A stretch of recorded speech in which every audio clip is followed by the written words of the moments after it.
One thing you guys have probably heard before is first do no harm, right? We've all heard this in medicine before. If you work in the health in the health profession, you hear this, right? We don't often talk about this or bring this up when it comes to nutrition, right? But tonight I really want to talk to you guys about your food working for you. Your food, right, as fuel, which is what it is, right? Food supplies our body everything that we need to survive. And in some ways, right, without food, or actually in a lot of ways, without food, we die, right? So in that way, food is medicine. Food is providing us with life, right? And so we're gonna talk more about that. I showed you guys this picture last year, and I bring it up a lot in most of my talks on nutrition because, you've seen similar images like this before, even previously tonight, right? And I'm gonna warn you now, I'm gonna bring it up again. So this is also the talk where we all start to get really hungry. So I apologize for that, but it happens a lot when I talk. So I brought this up last year because we really focused on the macronutrients, right? We focused on the protein, the fat, the carbohydrate specifically because it's the carbohydrate, right, that breaks down into glucose. And it's that excess glucose that causes the hyperglycemia, right? And especially for people with diabetes, this is the problem. This is the imbalance, right? So we're going to kind of take this a step further, and we're going to look at the whole picture, kind of a step back, right? Looking at these things. So if you want more details on those macronutrients, go back to the talk last year, and it's always good to kind of refresh yourself on those things anyways. But I really want to look at the whole picture here. And in the same vein, right, we want to, as often as possible, eat whole, right? And I'm going to talk to you more about what I mean by that.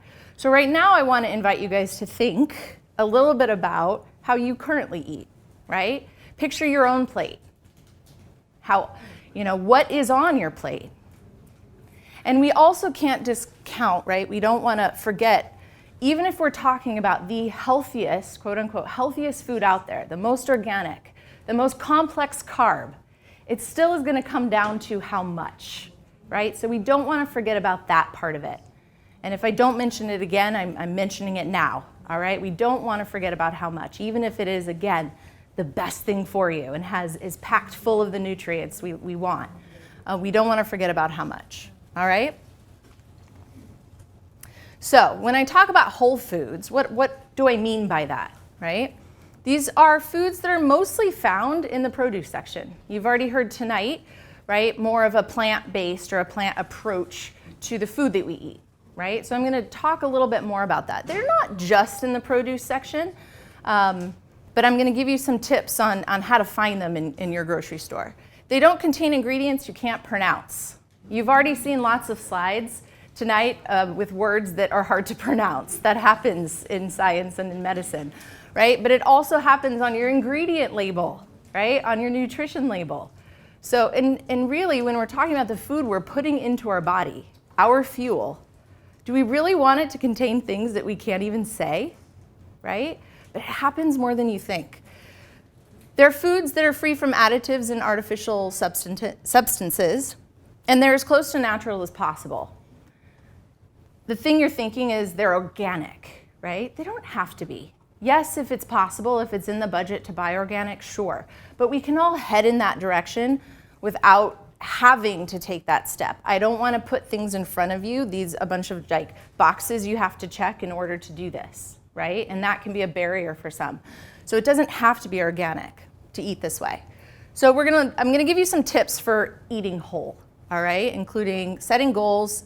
We're gonna sip sensibly, right? Shopping smart, scanning the ingredient list, and then swapping, right? I'm going to talk a lot about swapping, and then avoiding added sugars. So if we're trying to change something, and you can apply this to anything in life, you heard a lot even about the lifestyle changes. By the way, everything I am saying, everything we talk about, whether you have diabetes or you're pre-diabetic or maybe none of this you're thinking really applies to you because you're perfectly healthy. This still does. Okay, so you're not out of the conversation, all right? this still applies to you. This applies to everyone. This is not just a diabetic diet or a way to eat for people with diabetes. So when you're trying to change something, you have to be really intentional about it. It's not going to happen on accident. You're not going to fill half your plate with vegetables on accident. Okay? You have to do that on purpose. And to do it on purpose, you have to plan. And often, again, this requires making some pretty significant changes in how you do things. All right? So maybe you have a big goal of weight loss, which is great. You should have that goal. But break it down even further. What are the steps that you're going to take to get to that big goal? So set some small goals, specific, measurable, achievable, realistic. It's so important that they're realistic, right? I'm not going to set myself up for failure, okay? And I really encourage you, say them out loud. Better yet, write them down. Better yet, tell them to another person, right? Because it's almost like in doing that, that's what makes it real. And it gives you some amount of accountability to hold yourself accountable to that goal. So what are you drinking? What are you sipping? And here, most of you are sipping water, which is a good thing, right? And you've already, again, seen some pictures about this, but so much of what we sip, right, what we drink, can contain a lot of excess calories, calories we don't need. At the end of the day, they're calories that aren't really working for us, right? The main macronutrient in a lot of what we're drinking is carbohydrate, right? It's in the form of sugar. So I don't care how 100% it is, right? I have a little saying, and if you've been to any of my talks before, you've heard me say this: eat your fruit, don't drink it, right? Eat your calories, don't drink them, right? There's lots of other options, mostly water, seltzer water. You can jazz it up if you want, but go for the water. So, shopping smart. This one's really important because, again, if you've set this goal, then you need tools to see it through, right? To reach your goal. First of all, take inventory. Know what you need. How many times do you go to the grocery store and you buy 5 cans or 2 of something that you already had 2 of and didn't realize it, right? And that's part of your budget. And if the issue is budget, and you're already thinking to yourself, which some of you probably are, oh, I can't afford to eat that way, or you know, that way of eating isn't for me because it's not in the budget. Well, it can be, right? But again, you have to be smart about it, right? So take inventory and only get what you need. Shop the perimeter of the grocery store. You may not really think about this because most of us aren't designing grocery stores. If you are, I apologize. But most of us aren't. But there is very intentional thought in going into the design of a grocery store, right? So where do all the whole foods, where do a lot of them exist in the grocery store? They're around the outside of it, right? So get your steps, right? Go along the outside. If we're telling you and encouraging you to eat half a plate, right, of vegetables, then your cart should be at least half full, if not more so, by the time you get to the meat and deli, right? There shouldn't be much room for what's on the inside. And to be honest, some staple items might be there, right? And some things, some even whole foods might be in those center sections, but there are likely aisles that you shouldn't even go down and don't need to even go down. So really think about your approach to grocery shopping, because it can be really telling of kind of what you end up with when you're getting home and looking at it saying, why did I buy this, right? And again, in an effort to work towards your goals, is what you're buying helping you move towards those goals? Or are those particular foods you're buying, maybe you got stuck in the snack section because you were hungry and those things looked good in the moment, right? But again, those things likely aren't going to help you move towards those goals, which is why you should make a list, right? And if you think about it, and again, think about kind of those foods that you always buy. What are those foods? Are those products things that you really should be buying? Should they be staple foods in your house? Or does your staple food list need to shift a little bit or need to change? And we'll talk about that more when we're talking about swapping things out, right? What should maybe some of those staple items be swapped out for to help you, again, eat more whole foods, more foods that work for you. And this is where the labels come in. And here's the thing, I get it. This is what I do, and labels can still be confusing. The good news is you can actually get a lot of information from the labels even if you don't understand them, okay? You can compare, right? A lot of times even your common sense can tell you. If you're just comparing two items, trying to figure out, oh, if you go into the bread aisle, I find the bread aisle it's overwhelming, right? There's so many different options. Well, if you're not sure which is the best one or the better one or the healthier one, right? Look at the label. Compare the two. And chances are even your instincts will lead you in the right direction. For example, if you see something, let's say with a serving size that has 1 slice of bread compared to a package where the serving size is 2 slices of bread. And then on the package with the 1 slice of bread serving size, the carbohydrate in that serving, the total carb, is let's say 16 grams versus the 2 slices of bread that is 14 grams in 2 slices, right? What do you guys think? Which one should you go for if that was the only criteria we're looking at?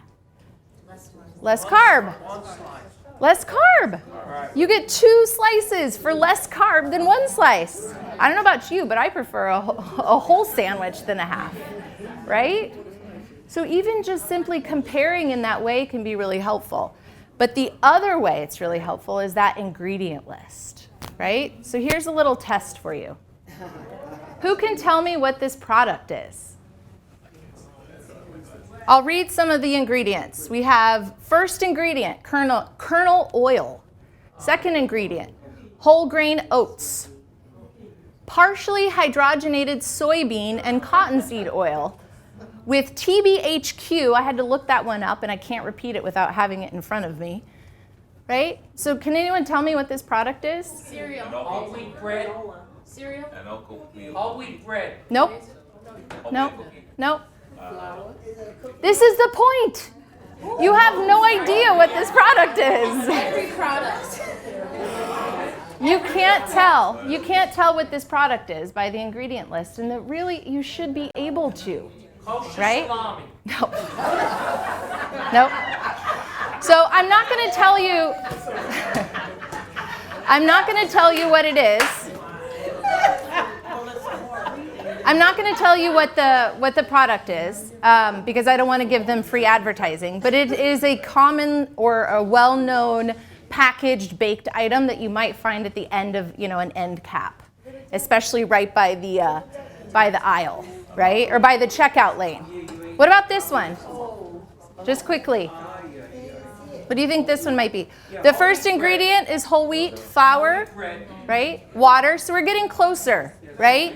Whole wheat, wheat gluten, sugar, yeast, molasses, right? You don't need to know a lot about baking to have an idea. This one is whole wheat bread. This is a particular whole wheat bread. What about this one?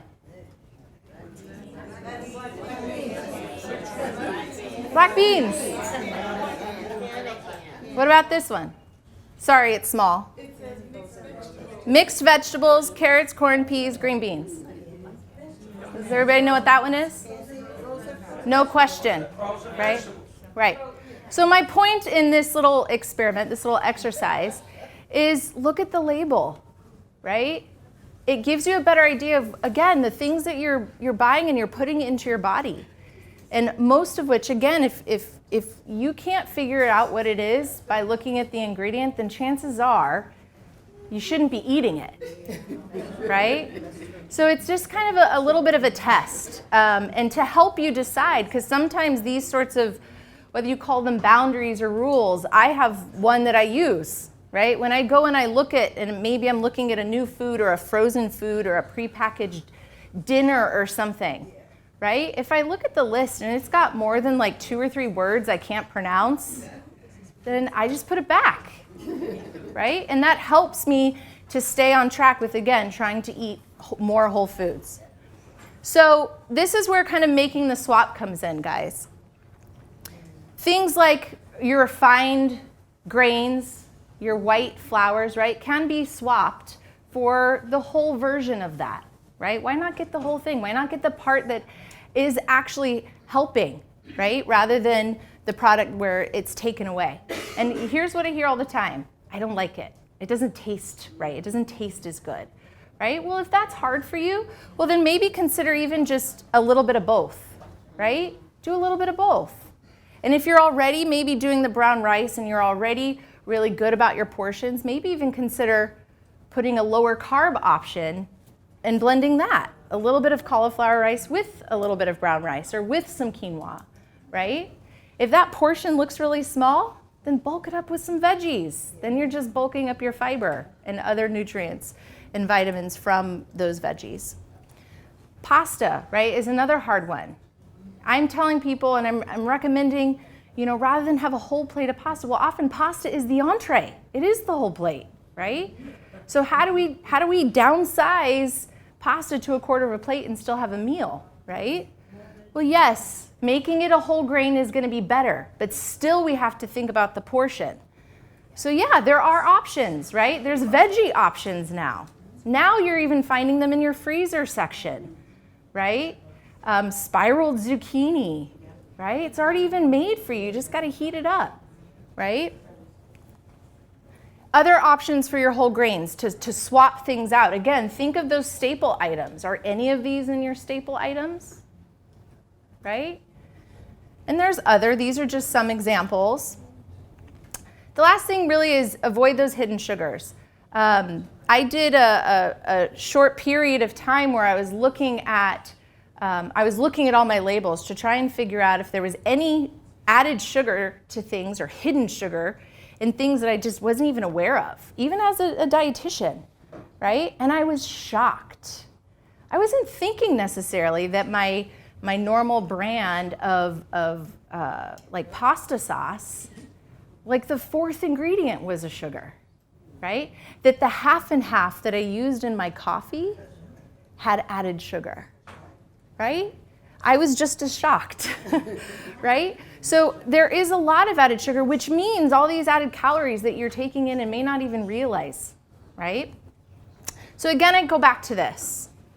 And what does this look like practically, right? What does it look like in these meals? And I think we actually have some recipes to pass out for you guys to take home with you.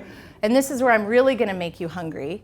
But it can be tasty, right? You can eat nutrient-dense foods, tasty foods, exciting foods without losing flavor, right? You can have food that is working for you, that is helping you meet those goals, right? That are heart healthy, that are helping you manage your blood sugars without missing out on the taste, right? So again, I would just encourage you guys to eat whole as much as possible, and let's all go eat some dinner. Healthy dinner. All right, that's all I have tonight. Thank you.